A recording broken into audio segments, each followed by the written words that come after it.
Emmanuel Macron's ban on UK tourists has sparked the fury of French people who describe the last-minute move as ridiculous and inconsistent. French Prime Minister Jean Castex announced new tough coronavirus restrictions will be enforced from Saturday, including a requirement for compelling reasons to travel to or from the UK. Trips for tourism or business will not be permitted, his office said in a statement. All arrivals will need to provide evidence of a negative coronavirus test taken less than 24 hours in advance, and must isolate for at least 2 days. The statement added, in the face of the extremely rapid spread of the Omicron variant in the United Kingdom, the government has chosen to reinstate compelling reasons for travel to and from the United Kingdom, and to strengthen the requirement for testing on departure and arrival. In the UK government's own words, the UK will face a tidal wave linked to the Omicron variant in the coming days. Reacting to the news, French people lashed out against their government's decision. Twitter user Jerome Loriot asked,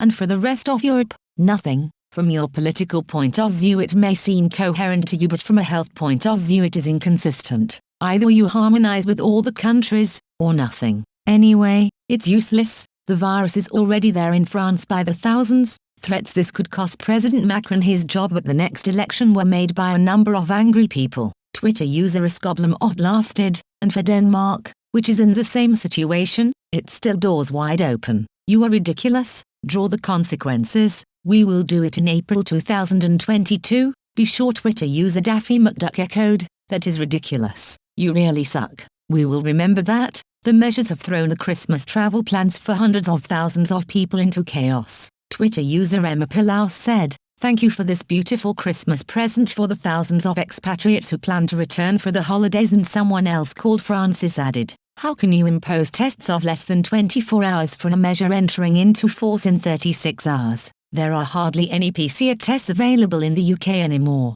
Anyone who has followed the measurements and is testing today for a Saturday departure will no longer be able to travel." Stupid. UK Transport Secretary Grant Shapps said hauliers will be exempt from the new rules. He posted on Twitter, "To confirm, I have liaised with my French counterpart, Jean-Baptiste Djebbari, and hauliers will remain exempt." UK Health Minister Gillian Keegan said she has had to cancel a skiing trip to France over Christmas due to the rising threat of Omicron. Asked on BBC Radio 4's Today programme for her reaction to the French travel restrictions, she said, "My first thought is I'm glad that I cancelled my trip to France, because that's where I was supposed to go for Christmas. But, of course, every government is dealing with Omicron. Every government has to make their decisions and has their response to it. It is obviously going to alter people's plans, which is very unfortunate." The new French measures come as concerns are mounting over the Omicron variant, which is surging in the UK, with daily confirmed COVID-19 cases reaching a record high of 78,610 on Wednesday.